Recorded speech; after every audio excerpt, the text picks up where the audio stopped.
नमस्कार।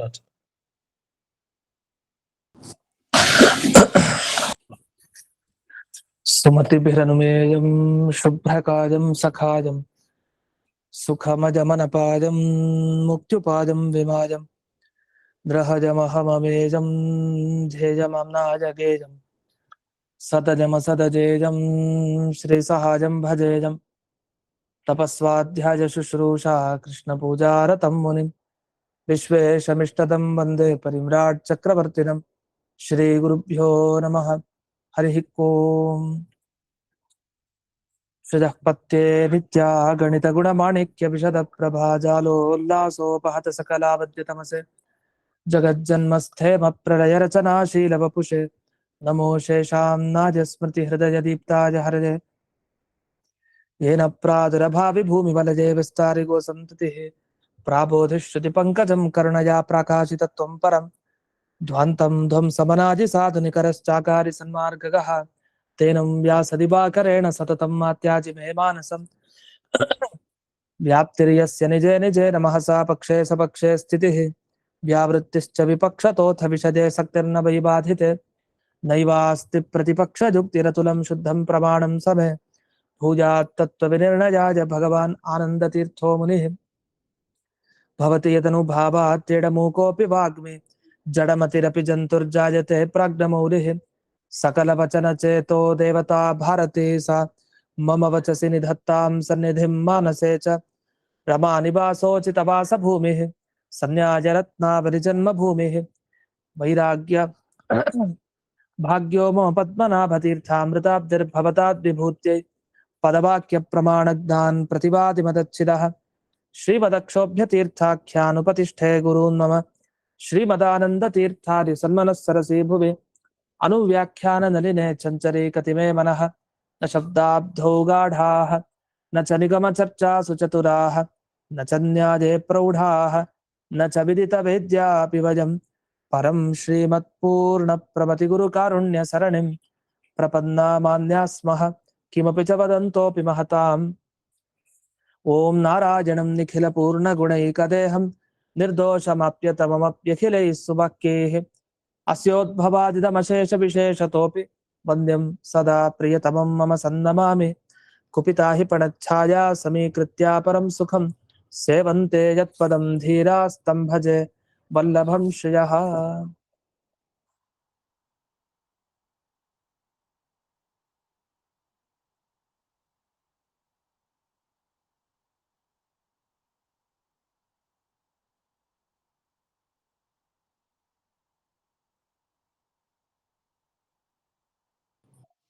ಈಗ 223ನೇ ಸುಧಾಮೂಲ, ಅದರ ಮುಂಚೆ ಒಂದು ವ್ಯಾಖ್ಯಾನದ ವಿಷಯ, ವಾಕ್ಯಾರ್ಥ ರತ್ನಮಾಲಾ ಅಂತ ವ್ಯಾಖ್ಯಾನ, ಅದರ ವಿಷಯವನ್ನು ಹೇಳ್ತಾ ಇದ್ದೀನಿ. ಇದು 223ನೇ ಸುಧಾಮೂಲದ ಹಿಂದೆ ವ್ಯಾಖ್ಯಾನ ಇದೆಯಲ್ಲ ಅದು. ಸ್ವಯೋಗ್ಯತಃ ಇತ್ಯುಕ್ತಂ ಅಂತ ಮುಂದೆ ಬರುತ್ತೆ. ಅಂದ್ರೆ ಬ್ರಹ್ಮಾದಿ ದೇವತೆಗಳೆಲ್ಲ ತಮ್ಮ ತಮ್ಮ ಯೋಗ್ಯತೆಗೆ ತಕ್ಕ ಹಾಗೆ ತಾವು ಧ್ಯಾನವನ್ನ ಮಾಡ್ತಾರೆ ಅಂತ ಬಂತು. ಅದರ ಮುಂಚೆ ಒಂದು ಮಾತನ್ನ ಇಲ್ಲೇ ಹೇಳಿದ್ದಾರೆ. ಏನಂದ್ರೆ, ಈಗ ಯಾರೇ ಜ್ಞಾನಿಗಳಾಗ್ಲಿ ಭಗವಂತನ ತತ್ವಜ್ಞಾನವನ್ನ ಪಡೆದ ಮೇಲೆ ಅವನ ಅಪರೋಕ್ಷ ಜ್ಞಾನ ಆಯ್ತು. ಅಪರೋಕ್ಷ ಜ್ಞಾನ ಆದ್ಮೇಲೆ ಭಗವಂತನ ಅನುಗ್ರಹ ಆಯ್ತು.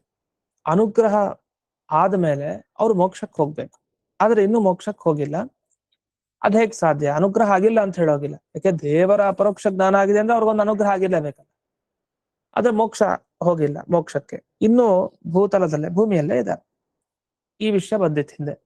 ಅದ್ರ ಬಗ್ಗೆ ವಾಕ್ಯಾರ್ಥ ರತ್ನಮಾಲದಲ್ಲಿ ಒಂದು ವಿಷಯ ತಿಳಿಸ್ತಾರೆ. ಏನಂದ್ರೆ, ಯದಿ, ಇದು ವಾಕ್ಯಾರ್ಥ ರತ್ನಮಾಲಾ ಪಂಕ್ತಿ, ತತ್ವಜ್ಞಾನ ಅನಂತರಂ ಸಕಲ ಕರ್ಮ ನಾಶೇನ ಶರೀರ ಪಾತಾದಿ ಅಂಗೀಕಾರ ತರ್ಹಿ ಸಾಕ್ಷಾತ್ಕೃತ ಬ್ರಹ್ಮಣೋ ಅವಸ್ಥಾನ ಅಭಾವೇನ ತದೀಯ ತತ್ವಜ್ಞಾನ ಪೂರ್ವಕ ಶಾಸ್ತ್ರ ಪ್ರಣಯನ ಅಭಾವ ಶಿಷ್ಯಾಣಾಮಪಿ ತತ್ವದರ್ಶಿ ಉಪದೇಶಾಭಾವೇನ ತದುಪದೇಶ ಮೂಲ ಶಾಸ್ತ್ರ ಪ್ರಣಯನಮಪಿ ಅನೇನ ಬ್ರಹ್ಮೋಪದೇಶಾಃ ವಾತಪುತ್ರೀಯಾಸ್ಯುರಿತಿ ಭಾಗವತ ಧರ್ಮ ಪ್ರವರ್ತನ ನ ಸ್ಯಾತ್ ಇತ್ಯತಃ ಪ್ರಾರಬ್ಧ ಕರ್ಮಾಣಿ ಅವಶೇಷಯತಿ ಅಂತ.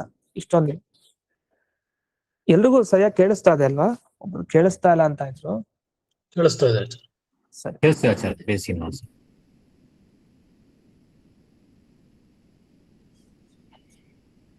ಓಕೆ, ಒಂದ್ ನಿಮಿಷ.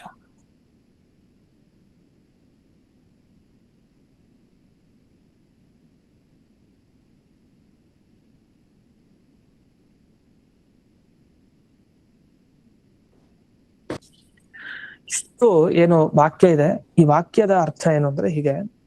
ಈಗ ತತ್ವಜ್ಞಾನ ಬಂತು ಅಂದ್ರೆ ಶಾಸ್ತ್ರ ಅಧ್ಯಯನ ಮಾಡಿದ ಜ್ಞಾನ ಬಂತು. ಆಮೇಲೆ ಕ್ರಮವಾಗಿ ತನ್ನ ಎಲ್ಲ ಕರ್ಮಗಳನ್ನ ಕಳ್ಕೊಂಡು ಹೋಗ್ತಾನೆ, ಅಂದ್ರೆ ಅಪ್ರಾರಬ್ಧ ಕರ್ಮಗಳನ್ನೆಲ್ಲ. ಕೊನೆಗೆ ಪ್ರಾರಬ್ಧ ಕರ್ಮನು ಹೋಗುತ್ತೆ. ಹೋದ್ಮೇಲೆ ಏನಾಗತ್ತೆ, ಮೊದಲ್ ಆ ಕ್ಷಣ ಯಾವಾಗ ಪ್ರಾರಬ್ಧ ಕರ್ಮ ಹೋಯ್ತೋ, ಕೊನೆ ಕರ್ಮ ಒಂದೇನು ಉಳಿದಿರತ್ತಲ್ಲ, ಆ ಕೊನೆ ಕರ್ಮ ಉಳಿದಿರೋದು ಯಾವತ್ತು ನಾಶ ಆಗತ್ತೋ, ಯಾವ ಕ್ಷಣದಲ್ಲಿ ನಾಶ ಆಗತ್ತೋ ಆ ಕ್ಷಣನೇ ಅವನಿಗೆ ಶರೀರಪಾತ ಆಗತ್ತೆ. ಅಂದ್ರೆ ದೇಹ ಬಿದ್ದು ಹೋಗತ್ತೆ. ದೇಹ ಅಂದ್ರೆ ಯಾವುದು ಈ ಸಂಸಾರ ಬಂಧನಕ್ಕೆ ಕಾರಣ ಆಗಿದೆಯೋ ಅಂಥ ದೇಹ ತಕ್ಷಣ ಬೀಳತ್ತೆ. ಶರೀರ ಪಾತ ಅಂತ ಕರೀತಾರೆ, ಅದ್ ಬೀಳ್ತು. ನೀವ್ ಹೀಗೆ ಒಪ್ಪಿದ್ರೆ ಶರೀರ ಇಲ್ಲ ಅಂತ ಆದ್ಮೇಲೆ ಅವರು ಭೂಮಿಯಲ್ಲಿ ಇರ್ಲಿಕ್ಕೆ ಸಾಧ್ಯ ಇಲ್ಲ. ಹಾಗಾದ್ರೆ ಭೂಮಿಯಲ್ಲಿ ಇರೋರು ಯಾರು? ಯಾರಿಗೆ ಪರಮಾತ್ಮನ ಸಾಕ್ಷಾತ್ಕಾರ ಇನ್ನೂ ಆಗಿಲ್ಲ ಅಂಥವ್ರು ಈ ಭೂಮಿ ಮೇಲೆ ಇದ್ದಾರೆ ಅಂತ ಹೇಳಿದಾಗ ಆಯ್ತು. ಸಾಕ್ಷಾತ್ಕೃತ ಬ್ರಹ್ಮಣೋ ಅವಸ್ಥಾನ ಅಭಾವೇನ. ಯಾರಿಗೆ ಇನ್ನೂ ಬ್ರಹ್ಮನ ಸಾಕ್ಷಾತ್ಕಾರ ಆಗಿಲ್ಲ ಅಂಥವರೆಲ್ಲ ಈ ಭೂಮಿ ಮೇಲೆ ಇದ್ದಾರೆ. ಆಗ್ಲಿ ಏನಂತೆ, ನಿಮಗೇನ್ ತೊಂದ್ರೆ? ಹಾಗಾದ್ರೆ ನಿಮಗೆ ಯಾರು ಉಪದೇಶವನ್ನ ಕೊಡ್ತಾ ಇದ್ದಾರೆ, ಯಾರು ಶಾಸ್ತ್ರಗಳನ್ನ ರಚನೆ ಮಾಡಿದ್ದಾರೆ, ಅವ್ರಿಗೆ ಯಾರಿಗೂ ದೇವರ ತತ್ವಜ್ಞಾನನೇ ಆಗಿಲ್ಲ. ಯಾಕೆಂದ್ರೆ ಬ್ರಹ್ಮನನ್ನ ಸಾಕ್ಷಾತ್ ನೋಡಿದವರು, ಅಂದ್ರೆ ದೇವರನ್ನ ಸಾಕ್ಷಾತ್ ನೋಡಿದವರು ತಾವು ಯಾವ ಅನುಭವದಿಂದ ಶಾಸ್ತ್ರವನ್ನ ಬರೀತಾರೋ ಅದು ನಮಗೆ ಉಪಯೋಗಿ ಶಿಷ್ಯರಿಗೆ. ಇಲ್ಲ ಅವ್ರಿಗೆ ದೇವರ ಸಾಕ್ಷಾತ್ಕಾರ ಆಗಿಲ್ಲ ಆದ್ರೂ ಒಂದ್ ಗ್ರಂಥ ಬರಿತಾ ಇದಾರೆ ಅಂದ್ರೆ ಅವ್ರು ಹಾಗಾದ್ರೆ ಸರಿಯಾಗಿ ತಿಳ್ಕೊಂಡಿದಾರ? ಇಲ್ಲ. ಯಾಕೆ ದೇವ್ರನ್ನ ನೋಡಿಲ್ಲ ಅವರು. ದೇವ್ರನ್ನ ಯಾರು ನೋಡಿದಾರೋ ಅವ್ರು ಶಾಸ್ತ್ರ ಬರೆದ್ರೆ ಅದನ್ನ ಓದೋದ್ರಿಂದ ಅವ್ರ ಉಪಯೋಗನಾದ್ರು ಇದೆ. ಇಲ್ಲಾಂದ್ರೆ ಏನು ಉಪಯೋಗಕ್ಕೆ ಬರ್ಲಿಲ್ವಲ್ಲ ಇದು. ಯಾಕೆ ತದೀಯ ತತ್ವಜ್ಞಾನ ಪೂರ್ವಕ ಶಾಸ್ತ್ರ ಪ್ರಣಯನ ಅಭಾವ. ಶಾಸ್ತ್ರ ಪ್ರಣಯನ ರಚನೆ ಮಾಡಿದ್ದೇ ಇಲ್ಲ ಅಂತ ಆಯ್ತು ಈಗ. ಯಾಕೆ? ಅವ್ರು ರಚನೆ ಮಾಡಿದ್ರೆ ತತ್ವಜ್ಞಾನನೇ ಅವ್ರಿಗಿಲ್ಲ. ಯಾಕೆ? ತತ್ವಜ್ಞಾನ ಇತ್ತು ಅಂದ್ರೆ ಅವ್ರು ಈ ಭೂಮಿ ಮೇಲೆ ಇರಲ್ಲ. ಬ್ರಹ್ಮನ ಸಾಕ್ಷಾತ್ಕಾರ ಶರೀರ ಪಾತ ಆಗೋಗಿರುತ್ತೆ, ಬಿದ್ದೋಗಿರುತ್ತೆ ಶರೀರ.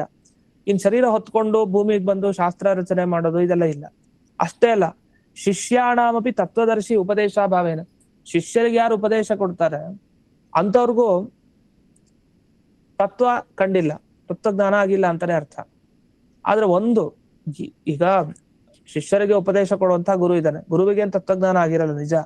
ಆದ್ರೆ ಹಾಗಾದ್ರೆ ಏನಾಯ್ತು, ಶಿಷ್ಯನ ಪರಿಸ್ಥಿತಿನೂ ಒಂದೇ, ಗುರುವಿನ ಪರಿಸ್ಥಿತಿನೂ ಒಂದೇ. ದೇವರ ದರ್ಶನ ಆಗಿಲ್ಲ ಅಂದ್ಮೇಲೆ ಎಲ್ಲ ಪರಿಸ್ಥಿತಿ ಒಂದೇ ತಾನೆ. ಆದ್ರೆ ಯಾರಿಗೆ ಈಗಾಗಲೇ ಪರಮಾತ್ಮನ ಸಾಕ್ಷಾತ್ಕಾರ ಆಗಿದೆ ಅಂಥವ್ರು ಗ್ರಂಥಗಳನ್ನು ಬರ್ದಿದ್ದಾರೆ. ಆ ಗ್ರಂಥ ಇಟ್ಕೊಂಡು ನಾವು ಓದ್ತಾ ಇದೀವಿ ಅಷ್ಟೇ. ಅದ್ರ ಮುಖಾಂತರ ಹೀಗೀಗೆ ಅಂತ ತಿಳ್ಕೊಳ್ತಾ ಇದೀವಿ. ಆ ಗ್ರಂಥವನ್ನ ಚೆನ್ನಾಗಿ ಅರ್ಥ ಮಾಡ್ಕೊಳ್ಳೋದೇ ಸರಿ, ಅದೇ ದೊಡ್ಡ ವಿಷಯ. ಆದ್ರೆ ಇವ್ರು ಬೇರೆ ಸಿದ್ಧಾಂತದಲ್ಲಿ ಏನಾಗ್ಬಿಡತ್ತೆ, ಅವರ ಶಿಷ್ಯರಿಗೆ ಒಬ್ಬ ತತ್ವೋಪದೇಶ ಮಾಡೋ ಆಚಾರ್ಯರು ಸಿಗಲ್ಲ. ಯಾಕೆ ಸಿಗಲ್ಲ ಆಚಾರ್ಯರು ಅಂತಂದ್ರೆ, ಅವ್ರು ಆಚಾರ್ಯರೆಲ್ಲ ಮೋಕ್ಷಕ್ಕೆ ಹೋಗ್ಬಿಟ್ಟಿರ್ತಾರೆ, ಅವ್ರು ಇರೋದೇ ಇಲ್ಲ ಈ ಭೂಖಂಡದಲ್ಲಿ. ಯಾಕೆ? ಅವರು ಶರೀರಪಾತ ಆಗ್ಬಿಡುತ್ತೆ ತಕ್ಷಣ, ಇದು ಬ್ರಹ್ಮನ ಸಾಕ್ಷಾತ್ಕಾರ ಆದ ಕೂಡಲೇ. ಈ ತರ ಎಲ್ಲ ಸ್ಥಿತಿ ಇದೆ. ಹಾಗಾದ್ರೆ ಅವ್ರ ಉಪದೇಶ ಎಲ್ಲ ಹೇಗಾಗತ್ತೆ ಅಂದ್ರೆ ವಾತಪುತ್ರಿಯಾಹ ಅಂತ ಒಂದು ಶಬ್ದ ಬಿಡಿಸ್ತಾರೆ. ಇದು ಜಿಜ್ಞಾಸಾಧಿಕರಣದಲ್ಲೂ ಬರುತ್ತೆ, ಇಲ್ಲೂ ಬಂದಿರೋದ್ರಿಂದ ಅದನ್ನ ಉಲ್ಲೇಖ ಮಾಡ್ತಾ ಇದ್ದೆ. ವಾತಪುತ್ರಿಯಾಹ, ವಾತಪುತ್ರಿಯ ಅಂದ್ರೆ ಗಾಳಿ ಮಾತು ಅಂತ ಅರ್ಥ. ಗಾಳಿ ಮಾತಿಗೆ ವಾತಪುತ್ರಿಯ ಅಂತ ಕರೀತಾರೆ. ವಾತಪುತ್ರ ಅಂದ್ರೆ ಯಾರು? ಗಾಳಿಯ ಮಗ. ಅದರಂತೆ ಗಾಳಿಯ ಮಗನಂತೆ ಅಂತ, ಅಂದ್ರೆ ಗಾಳಿ ಸುದ್ದಿ ಅಂತ. ಅದಕ್ಕೆ ವಾತಪುತ್ರಿಯ ಅಂತ ಸಂಸ್ಕೃತದಲ್ಲಿ ಕರೀತಾರೆ. ಅಥವಾ ವಾತಪುತ್ರಿಯ ಅಂದ್ರೆ ಇದಕ್ಕೆ ಸುಮಾರು ಅರ್ಥ ಇದೆ.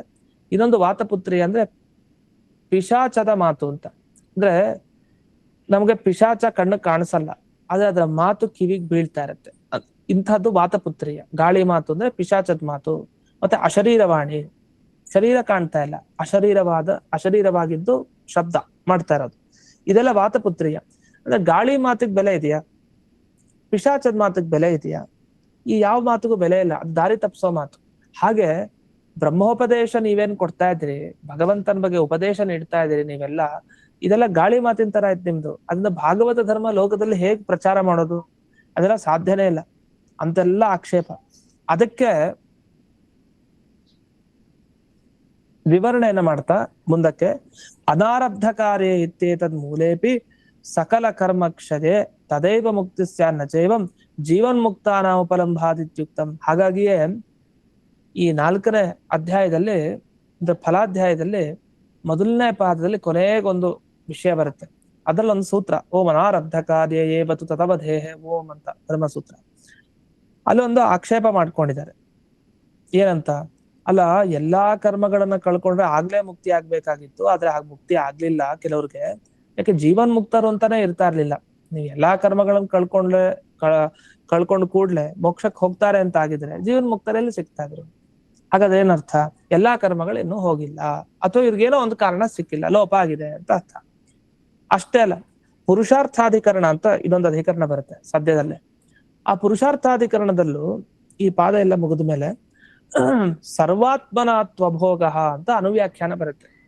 ಆ ಅನುವ್ಯಾಖ್ಯಾನದ ವಿವರಣೆಯಾಗಿ ತಥಾಸತಿ ಬ್ರಹ್ಮವಿಧಾಂ ಸಂಸಾರಾವಸ್ಥಾನಸ್ಯ ನಿರ್ಬೀಜತ್ವಾದಿತ್ಯುಕ್ತಂ. ಅಲ್ಲ, ಬ್ರಹ್ಮಜ್ಞಾನಿಗಳಿಗೆಲ್ಲ ಸಂಸಾರದಲ್ಲಿ ಯಾಕಿರ್ಬೇಕು, ಅವ್ರ ಕಾರಣನೇ ಇಲ್ಲ.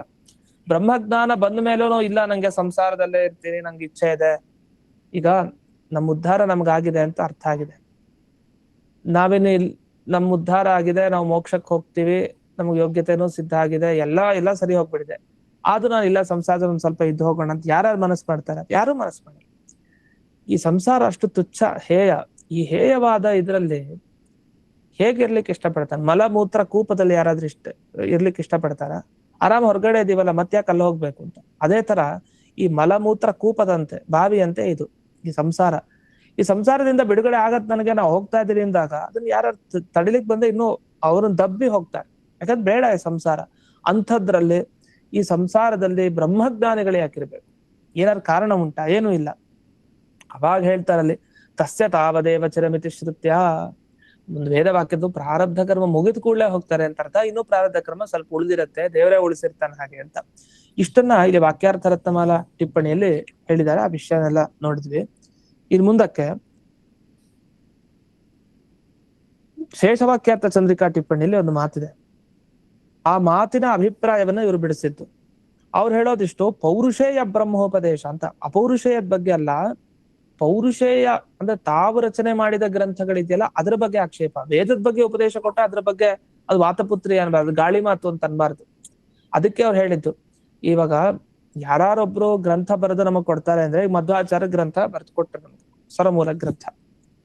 ಸರ್ವಮೂಲ ಗ್ರಂಥವನ್ನ ನಾವು ಓದ್ತೀವಿ, ಓದ್ಬೇಕು. ನಿಜ, ಯಾಕೆ ಓದ್ಬೇಕು? ಮಧ್ವಾಚಾರ್ಯರಿಗೆ ಬ್ರಹ್ಮನ ಸಾಕ್ಷಾತ್ಕಾರ ಆಗಿದೆ, ಅಪರೋಕ್ಷ ಜ್ಞಾನಿಗಳು. ಅಪರೋಕ್ಷ ಜ್ಞಾನಿಗಳಾದ ಅವರು ನಮ್ಗೆ ಗ್ರಂಥ ಬರೆದು ಕೊಟ್ಟಿದ್ದಾರೆ, ನಮ್ಗೆ ಉಪಯೋಗಕ್ಕೆ ಬರುತ್ತೆ. ಯಾಕಂದ್ರೆ ಬ್ರಹ್ಮೋಪದೇಶ ಮಾಡೋರ್ಗೆ ಬ್ರಹ್ಮನ ದರ್ಶನ ಆಗಿರ್ಬೇಕು, ಅದಾಗಿದೆ ಅವ್ರಿಗೆ, ನಾವು ಓದ್ತೀವಿ, ತೊಂದ್ರೆ ಇಲ್ಲ. ಆದ್ರೆ ಬೇರೆ ಸಿದ್ಧಾಂತದಲ್ಲಿ ಹಾಕಿಲ್ಲ. ಬ್ರಹ್ಮೋಪದೇಶ ಮಾಡೋರೆಲ್ಲ ಭೂಮಿ ಮೇಲೆ ಇರಲ್ಲ, ಶರೀರಪಾತ ಆಗ್ಬಿಡುತ್ತೆ. ಆದ್ರೆ ಇವ್ರಿಗೆ ಹಾಗಲ್ಲ, ಇನ್ನು ಸ್ವಲ್ಪ ಭಗವಂತ ಉಳಿಸಿರ್ತಾನೆ, ಇನ್ನು ಇರ್ಬೇಕು ಇವರೆಲ್ಲ, ಭಾಗವತ ಧರ್ಮ ಲೋಕದಲ್ಲಿ ಪ್ರಚಾರ ಆಗ್ಲಿ ಅಂತ. ಅದರಿಂದ ವೇದದ ಬಗ್ಗೆ ಈ ಮಾತಿಲ್ಲ. ಆದ್ರೆ ಈಗ ವೇದವನ್ನ ಬೇರೆ ಸಿದ್ಧಾಂತದ ಉಪದೇಶ ಕೊಡ್ತಾರೆ, ಅದು ವಾತಪುತ್ರಿ ಆಗಲ್ಲ, ಗಾಳಿ ಮಾತಾಗಲ್ಲ. ಯಾಕಂದ್ರೆ ವೇದವನ್ನ ಯಾರು ರಚನೆ ಮಾಡ್ಲಿಲ್ಲ, ವೇದ ಏನ್ ಹೇಳತ್ತೋ ಅದು ಸತ್ಯ. ಆದ್ರೆ ಎಡವಟ್ಟಾಗಿದ್ದಲ್ಲಿ, ಹಾಗಾದ್ರೆ ಬೇರೆ ಸಿದ್ಧಾಂತದವರು ಬ್ರಹ್ಮಜ್ಞಾನಿಗಳಲ್ಲ ಇರ್ಬೋದು ನಿಮ್ ಪ್ರಕಾರ, ಆದ್ರೆ ವೇದವನ್ನು ಓದಿ ಅರ್ಥ ಮಾಡ್ಕೊಂಡು ಹೇಳ್ಬೋದಲ್ವಾ ಅಂತಂದ್ರೆ, ಆದ್ರೂ ಅದು ಗಾಳಿ ಮಾತೆ. ಯಾಕೆ ಅಂತಂದ್ರೆ ವೇದದ ಅರ್ಥ ಅವ್ರಿಗೆ ಸರಿಯಾಗಿಲ್ಲ, ಏನೋ ವೇದದ ಅರ್ಥ ಹೇಳ್ತಾರೆ. ಹಾಗಾಗಿ ಬ್ರಹ್ಮಜ್ಞಾನ ಪಡೆದವರು ವೇದದ ಅರ್ಥ ಹೇಳೋದಕ್ಕೂ, ಬ್ರಹ್ಮನನ್ನ ನೋಡದೆ ಸುಮ್ನೆ ಹಾಗೆ ವೇದದ ಅರ್ಥ ಹೇಳೋರ್ಗೂ ವ್ಯತ್ಯಾಸ ಇದೆ. ಹಾಗಾಗಿ ಬೇರೆಯವರ ಸಿದ್ಧಾಂತದಲ್ಲಿ ಎಲ್ಲ ಪ್ರಶ್ನೆಗಳಿಗೆ ಉತ್ತರ ಇಲ್ವೇ ಇಲ್ಲ ಅನ್ನೋದನ್ನ ಪೌರುಷೇಯ ಬ್ರಹ್ಮೋಪದೇಶಾನ ಅಂತ ಹೇಳಿ ಅಲ್ಲಿ ಬಿಡಿಸಿದ್ದಾರೆ. ಆ ಒಂದು ಮಾತನ್ನ ಹೇಳ್ತಾರೆ. ಅಂತೂ ಇಲ್ಲಿವರೆಗೆ ವಿಶೇಷವಾಗಿ ಈ ವಿದ್ಯಾಧಿಕರಣದ ತಾತ್ಪರ್ಯವನ್ನ ಈ ಟಿಪ್ಪಣಿಗಳೆಲ್ಲ ಬಿಡಿಸಿದ್ದಾರೆ. ಇದಾದ ಮೇಲೆ ಮುಂದಕ್ಕೆ ಈ ಗುಣಗಳ ಬಗ್ಗೆ ಬಂತು. ಯಾರ್ಯಾರು ತಮ್ಮ ತಮ್ಮ ಯೋಗ್ಯತೆಗೆ ತಕ್ಕ ಹಾಗೆ ಗುಣಗಳನ್ನ ಭಗವಂತನಲ್ಲಿ ಚಿಂತಿಸ್ತಾ ಹೋಗ್ತಾರೆ ಅಂತ. ಅದರಲ್ಲಿ ಬ್ರಹ್ಮದೇವರ ಬಗ್ಗೆ ಬಂದಾಗ ಒಂದು ಮಾತು ಬಂತು. ಏನು? ವೇದದಲ್ಲಿ ಬರುವಂತಹ ಪ್ರತಿಯೊಂದು ಗುಣ, ಪ್ರತಿಯೊಂದು ಕ್ರಿಯೆ, ಇವುಗಳನ್ನೆಲ್ಲ ದೇವರ ಅನೇಕ ರೂಪಗಳನ್ನ, ಅನಂತ ರೂಪಗಳನ್ನ ಧ್ಯಾನ ಮಾಡ್ತಾರೆ ಅಂತ. ಇನ್ನು ಬೇರೆಯವ್ರ ಕಥೆ ಬ್ರಹ್ಮದೇವರದಾಯ್ತು. ಸರಸ್ವತಿ ದೇವಿಯ ಬಗ್ಗೆ ಹೇಳ್ತಾರೆ. ಏನಂತ, ಸರಸ್ವತಿ ದೇವಿ ಏನ್ ಮಾಡ್ತಾಳೆ ಅಂದ್ರೆ, ಅವಳು ಈ ಕ್ರಿಯೆಗಳನ್ನ ಸಂಕೋಚ ಮಾಡ್ಕೊಳ್ತಾಳೆ. ಅಂದ್ರೆ ದೇವರ ಕ್ರಿಯೆ ಅಂದ್ರೆ ಅವನ ಸೃಷ್ಟಿ, ಸಂಹಾರ, ಈ ತರ ಅನೇಕ ಕ್ರಿಯೆಗಳಿರುತ್ತಲ್ಲ, ಆ ಕ್ರಿಯೆಗಳನ್ನೆಲ್ಲ ವಿಸ್ತಾರವಾಗಿ ಧ್ಯಾನ ಮಾಡ್ಲಿಕ್ಕೆ ಅವರು ಹೋಗಲ್ಲ, ಅದನ್ನ ಸಂಕೋಚವಾಗಿ ಮಾಡ್ಕೊಳ್ತಾರೆ. ಯಾಕಂದ್ರೆ ಅದು ಸಾಧ್ಯ ಇಲ್ಲ ಅಂತ ಅರ್ಥ. ಅವ್ರ ಯೋಗ್ಯತೆ ಸ್ವಲ್ಪ ಕಡಿಮೆ ಆಗತ್ತೆ ಬ್ರಹ್ಮದೇವರಿಗಿಂತ. ಅವ್ರು ವೇದದಲ್ಲಿ ಬಂದಿರುವಂತ ಎಲ್ಲಾ ಗುಣಗಳಿಂದ ಕೂಡಿರೋ ದೇವರನ್ನ ಉಪಾಸನೆ ಮಾಡ್ತಾರೆ. ಯಾರು? ಸರಸ್ವತಿ ದೇವಿ. ಅದನ್ನ ಗೀಹಿ ಅಂತ ಹೇಳಿದ್ದಾರೆ. ಬ್ರಹ್ಮ ಸರ್ವೈರ್ ಗುಣೈಶ್ಚೈವ ಕ್ರಿಯಾ ಸಾಮಾನ್ಯತಶ್ಚ ಗೀಹಿ. ಗೀಹಿ ಅಂದ್ರೆ ಮಾತು, ಮಾತಿನ ಅಭಿಮಾನಿ ದೇವತೆ ಸರಸ್ವತಿ. ಸರಸ್ವತಿ ದೇವಿ ಕ್ರಿಯಾ ಸಾಮಾನ್ಯ. ದೇವರ ಪ್ರತಿ ಕೆಲಸವನ್ನ ವಿಸ್ತಾರವಾಗಿ ಅವಳು ಧ್ಯಾನ ಮಾಡ್ಲಿಕ್ಕೆ ಆಗಲ್ಲ ಸರಸ್ವತಿ ದೇವಿಗೆ. ಅದ ಕ್ರಿಯಾ ಸಂಕೋಚ ಸ್ವಲ್ಪ ಕಡಿಮೆ ಮಾಡ್ಕೊಂಡು ಅವಳು ಮಾಡ್ತಾಳೆ ಅಂತ. ಅಂದ್ರೆ ಭಗವಂತನ ಕ್ರಿಯೆ ಅನ್ನೋದನ್ನ ತಿಳ್ಕೊಳ್ಳೋದು ಒಂದಾದ್ರೆ ಅದನ್ನ ಧ್ಯಾನ ಮಾಡೋದು ತುಂಬಾ ಕಷ್ಟ. ಈಗ ತ್ರಿವಿಕ್ರಮೋಪಾಸನೆ ಅಂತ ಹೇಳ್ತೀವಲ್ಲ, ಅದ್ರ ಬಗ್ಗೆ ಎಲ್ಲಿ ಬರುತ್ತೀಗ. ತ್ರಿವಿಕ್ರಮೋಪಾಸನೆ ಮಾಡೋದು ಎಲ್ರೂ ಕೈಲೂ ಸಾಧ್ಯ ಇಲ್ಲ. ಆ ತ್ರಿವಿಕ್ರಮತ್ವ ಏನು ಅಂತ ಚಿಂತಿಸೋದಕ್ಕೆ ಒಂದು ಯೋಗ್ಯತೆ ಬೇಕು. ನಾವ್ ಹೇಳ್ಬಿಡ್ತೀವಿ ವಾಮನ ತ್ರಿವಿಕ್ರಮನಾದ ಅಂತ ಸುಲಭವಾಗಿ. ತ್ರಿವಿಕ್ರಮ ಅಂದ್ರೆ ಏನು? ತ್ರಿಷು ವಿಕ್ರಮ. ಅದಕ್ಕೆ ಸುಮಾರು ಅರ್ಥಗಳನ್ನ ನಾವು ಹೇಳ್ಬಹುದು. ಅದು ಅನುಭವಕ್ಕೆ ಬಂದಿರಲ್ಲ. ಅದ್ರ ಧ್ಯಾನ ಹೇಗ್ ಮಾಡೋದು ತುಂಬಾ ಕಷ್ಟ. ನಮ್ಮ ಯೋಗ್ಯತೆಗೆ ತಕ್ಕಾಗಿ ಏನ್ ಚಿಂತಿಸ್ಬೋದೋ ಅಷ್ಟ್ ಚಿಂತಿಸ್ಬೋದು ಅಷ್ಟೇ. ಅದು ಏನೋ ಚಿಕ್ಕ ಪಾದಗಳು, ಆ ಪಾದದಿಂದ ಏನ್ ಮಾಡ್ದ? 3 ಲೋಕಗಳನ್ನ ವ್ಯಾಪಿಸ್ಕೊಂಡ. ಆ ವ್ಯಾಪಿಸಿದ ಆ ರೂಪದ ಚಿಂತನೆ ಅಂದ್ರೆ ಇದು ಬಹಳ ದುಷ್ಕರ, ಕಷ್ಟ ಸಾಧ್ಯ. ಅದು ಎಲ್ಲಿ ತುದಿ ಇದೆಯೋ ಅವನ ಆ ಭಾಗಗಳು, ಪ್ರತಿಯೊಂದು ಅಂಗಾಂಗಗಳು ಎಲ್ಲೆಲ್ಲಿ ಇದೆಯೋ ವ್ಯಾಪಿಸ್ಕೊಂಡು ಇಡೀ ಬ್ರಹ್ಮಾಂಡವನ್ನ ವ್ಯಾಪಿಸ್ಕೊಂಡಿರುತ್ತಲ್ಲ, ಆ ತರದ ರೂಪ. ಅದು ಬ್ರಹ್ಮದೇವರಂತಹ ದೇವತೆಗಳಿಗೆ ಸಾಧ್ಯ, ಬೇರೆಯವ್ರಿಗೆ ಸಾಧ್ಯ ಇಲ್ಲ. ಆದ್ರಿಂದಲೇ ಬ್ರಹ್ಮದೇವರಿಗೆ ಯೋಗ್ಯತೆ ಇದೆ ಅಂತದ್ದು, ಅವರ ಸಮಾನರಾದವರು ಯೋಗ್ಯತೆ ಇದೆ ಅಷ್ಟೇ. ಬೇರೆಯವ್ರಿಗೆಲ್ಲ ಕಷ್ಟ. ಅದಿಲ್ಲಿ ನಮಗೆ ಸ್ಪಷ್ಟ. ಬ್ರಹ್ಮ ಸರ್ವೈ ಗುಣೈಶ್ಚೈವ. ಕೆಲವರು ಇಲ್ಲ ಬ್ರಹ್ಮದೇವರು ಮಾತ್ರ ಹೇಳಿದಾರೆ, ವಾಯುದೇವ್ರಿಗೆ ಹೇಳಿಲ್ವಲ್ಲ ಇಲ್ಲಿ ಅಂದ್ರೆ.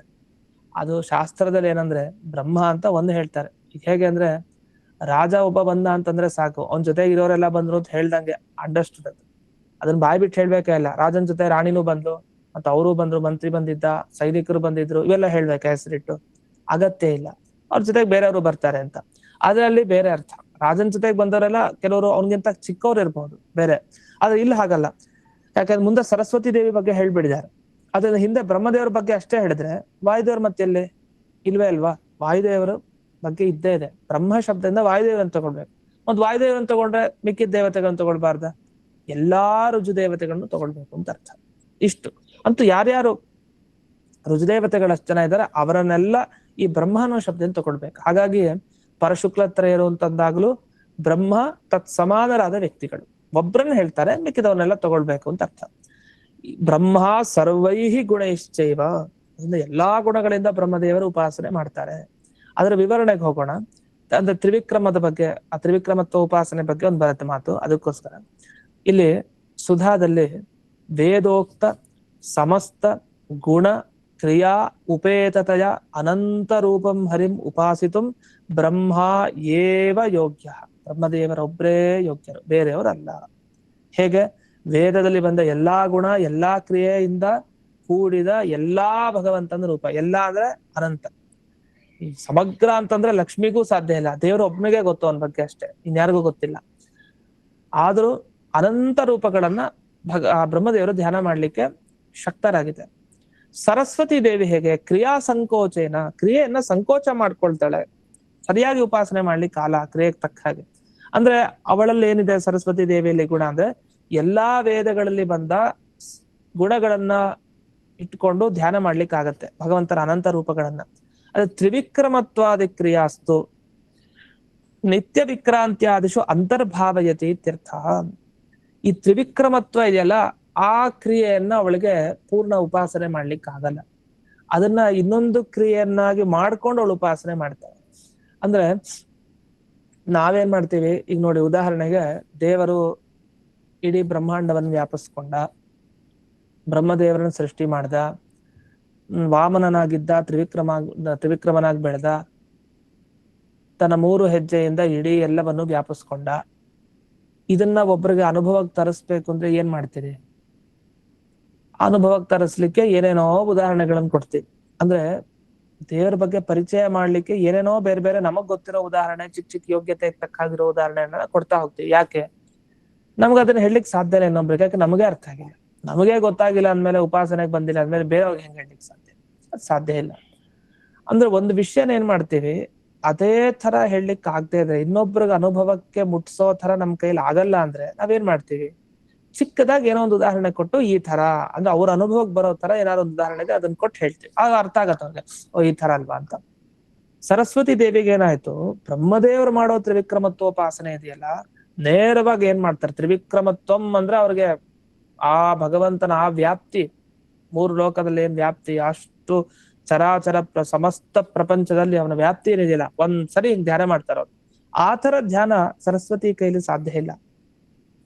ಆಗ ಸರಸ್ವತಿ ದೇವಿ ಏನ್ ಮಾಡಿದ್ಲು, ಆ ತ್ರಿವಿಕ್ರಮತ್ವವನ್ನೇ ಇನ್ನೊಂದು ರೀತಿಯಲ್ಲಿ ಇನ್ನೊಂದು ಕ್ರಿಯೆಯಲ್ಲಿ ಸೇರಿಸ್ಕೊಂಡು ಚಿಂತನೆ ಮಾಡಿದ್ಲು. ನಿತ್ಯ ವಿಕ್ರಮತ್ವ ಅಂತ ಕರೀತಾರೆ, ನಿತ್ಯ ವಿಕ್ರಾಂತಿ ಅಂತ. ತ್ರಿವಿಕ್ರಮತ್ವ ಆಗ್ಲಿಲ್ಲ, ನಿತ್ಯ ವಿಕ್ರಾಂತಿ. ನಿತ್ಯ ವಿಕ್ರಮ ಅಂತ ಇನ್ನೊಂದು ಕ್ರಿಯೆಯನ್ನು ಇಟ್ಕೊಂಡು ಅವಳು ಧ್ಯಾನ ಮಾಡ್ತಾಳೆ. ಈಗ ಸರಸ್ವತಿ ಧ್ಯಾನ ಮಾಡೋದು ಹೇಗೆ ನಾವ್ ಹೇಳಲಿಕ್ಕಾಗತ್ತಾ ಮನುಷ್ಯರಾಗಿ? ನಮ್ ಕೈಯಲ್ಲೂ ಸಾಧ್ಯ ಇಲ್ಲ. ಅದು ಸರಸ್ವತಿ ದೇವಿ ಗೊತ್ತಿದೆ.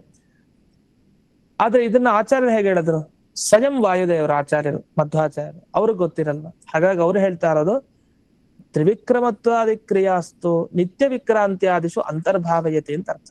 ಇದು ಹೇಗೆ, ಇದು ಯಾರು ಬರ್ದಿದ್ ವಿವರಣೆ ವಸ್ತುತಃ? ಇದು ಜಯತೀರ್ಥರು ಬರ್ದಿದ್ ವಿವರಣೆ. ಇವ್ರಿಗೆ ಹೇಗೆ ಗೊತ್ತಾಯ್ತು? ಅವರು ಸಾಮಾನ್ಯರಲ್ಲ, ಅವರು ದೇವತೆಗಳೇ, ಹಾಗಾಗಿ ಅವ್ರು ಹೇಳಲಿಕ್ಕೆ ಸಾಧ್ಯ. ಅಂದ್ರೆ ಇದೆಲ್ಲ ವ್ಯಾಖ್ಯಾನ ಹೀಗೆಲ್ಲ ಈ ಶಬ್ದಗಳಿಗೆ ಮಾಡ್ಬೇಕು ಅಂದ್ರೆ ಸುಮ್ಮನೆ ಅಲ್ಲ, ಒಂದ್ ದೊಡ್ಡ ಯೋಗ್ಯತೆ ಇರ್ಬೇಕು. ಆ ಯೋಗ್ಯತೆ ಇದ್ರೆ ಹೀಗೆ ವ್ಯಾಖ್ಯಾನ ಮಾಡ್ಲಿಕ್ಕೆ ಸಾಧ್ಯ. ಸರಸ್ವತಿ ದೇವಿಗೆ ಹಾಗಲ್ಲ, ಅವ್ರು ನಿತ್ಯ ವಿಕ್ರಾಂತ್ಯಾದಿಗಳಲ್ಲಿ ಅಂತರ್ಭಾವ ಮಾಡ್ಕೊಳ್ತಾಳೆ ಅಂತ ಒಂದು ವಿವರಣೆ ಕೊಡ್ತಾರೆ. ಇಷ್ಟನ್ನು ಕೊಟ್ಟು ಅಂತೂ ತ್ರಿವಿಕ್ರಮತ್ವ ಕ್ರಿಯೆಗಳನ್ನು ಉಪಸಂಹಾರ ಮಾಡಿ ಧ್ಯಾನ ಮಾಡ್ಲಿಕ್ಕೆ ಬರಲ್ಲ. ಸರಸ್ವತಿ ಕಣ್ಣು ಮುಚ್ಕೊಂಡು ತ್ರಿವಿಕ್ರಮತ್ವದ ಧ್ಯಾನ ಆ ರೀತಿ ಅವಳಿಗೆ ಸಾಧ್ಯ ಇಲ್ಲ. ಅದನ್ನ ಇನ್ನೊಂದು ರೀತಿ ಅರ್ಥ ಮಾಡಿಕೊಂಡು ನಿತ್ಯ ವಿಕ್ರಾಂತಿ, ನಿತ್ಯ ಪರಾಕ್ರಮ ದೇವರದು. ಆ ನಿತ್ಯ ವಿಕ್ರಾಂತಿ ಏನು ಅನ್ನೋದ್ರ ವಿವರಣೆಯನ್ನ ನಾವು ಟಿಪ್ಪಣಿಗಳಲ್ಲಿ ಎಲ್ಲಾದ್ರೂ ಉಲ್ಲೇಖ ಇದ್ರೆ ಅದನ್ನ ನೋಡ್ತಾ ಹೋಗೋಣ. ಅಂತೂ ನಿತ್ಯ ವಿಕ್ರಮ ಅಂತ ಭಗವಂತನ ಒಂದು ವ್ಯಾಪಾರ, ಪ್ರತಿನಿತ್ಯ ಏನಾದ್ರು ಒಂದು ವಿಕ್ರಮ ಮಾಡ್ತಾನಲ್ಲ ಆತ, ಅದರಲ್ಲಿ ಆ ತ್ರಿವಿಕ್ರಮ ಕ್ರಿಯೆನ ಸೇರಿಸ್ಕೊಂಡು ಧ್ಯಾನ ಮಾಡಿದ್ಲಂತೆ ಅಂತ ಒಂದು ವಿಷಯ.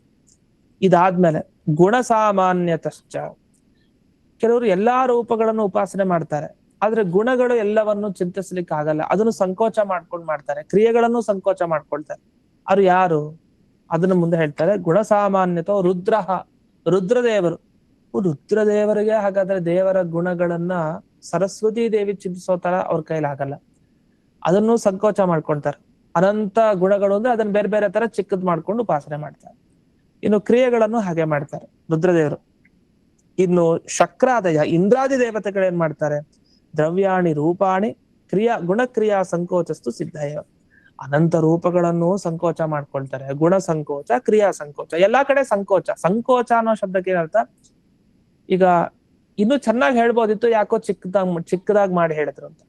ಇನ್ನೂ ವಿಷಯ ಹೇಳ್ಬೋದಿತ್ತು, ಚಿಕ್ಕದಾಗಿ ಮಾಡಿ ಹೇಳಿದ್ರು. ಸಂಕೋಚ, ಸ್ವಲ್ಪ ವಿಸ್ತಾರ ಮಾಡಲ್ಲ. ಹಾಗೆ ಎಲ್ಲಾ ಗುಣಗಳನ್ನು ಚಿಂತಿಸ್ಲಿಕ್ಕಾಗಿಲ್ಲ, ಅದನ್ನ ಸ್ವಲ್ಪ ಚಿಕ್ಕದಾಗಿ ಮಾಡ್ಕೊಂಡು ಉಪಾಸನೆ ಮಾಡ್ತಾರೆ ಇಂದ್ರಾದಿ ದೇವತೆಗಳು, ಯಾಕಂದ್ರೆ ಅವ್ರ ಶಕ್ತಿ ಅಷ್ಟು, ಯೋಗ್ಯತೆ. ಹೀಗೆ ಬ್ರಹ್ಮದೇವರು, ಸರಸ್ವತಿ ದೇವಿ, ರುದ್ರದೇವರು, ಇಂದ್ರಾದಿ ದೇವತೆಗಳು, ಇವರ ಬಗ್ಗೆ ಎಲ್ಲ ಇದುವರೆಗೆ ಹೇಳಿದ್ರು.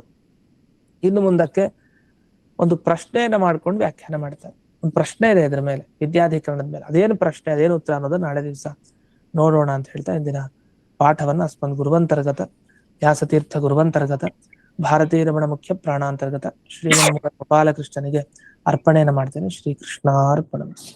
ನಮಸ್ಕಾರ. ಹರೇ ನಮಃ. ಶ್ರೀಕೃಷ್ಣ. ನಮಸ್ಕಾರ. ನಮಸ್ಕಾರ ಆಚಾರ್ಯ. ನಮಸ್ಕಾರ ಆಚಾರ್ಯ. ನಮಸ್ಕಾರ ಆಚಾರ್ಯ.